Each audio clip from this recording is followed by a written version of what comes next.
অসংখ্য ডাবের কোষা।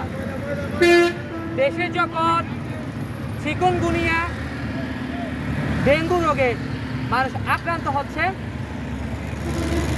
দর্শক এই যে ডাবের কোষার মধ্যে জমানো পানি, আর এই জমানো পানি থেকে বংশ বিস্তার করতে পারে ডেঙ্গু রোগের মূল বাহন এডিস মশার লার্ভা। আর এভাবে ছড়িয়ে পড়তে পারে অসংখ্য রোগ জীবাণু।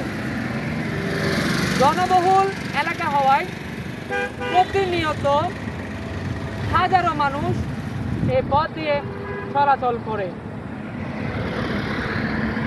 এলাকাবাসীর দাবি, জনবহুল এই এরিয়া থেকে এই ময়লার বাগানটি সরিয়ে অন্যত্র নিয়ে যাওয়া বা উপজেলা প্রশাসন কর্তৃক নির্দিষ্টভাবে একটি ময়লার স্থান নির্ধারণ করে দেওয়া। তার হলে রেহাই পেতে পারে এই যে রোগ জীবাণু থেকে এলাকা মানুষের এই সমস্যার সমাধানও হতে পারে।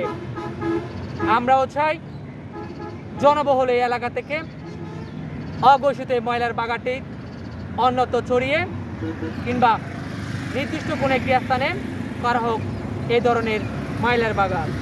কর্ণফুলীর 5টি ইউনিয়ন রয়েছে এবং এটি নগরীর কাছে হওয়ায় অবকাঠামো উন্নয়ন হয়েছে।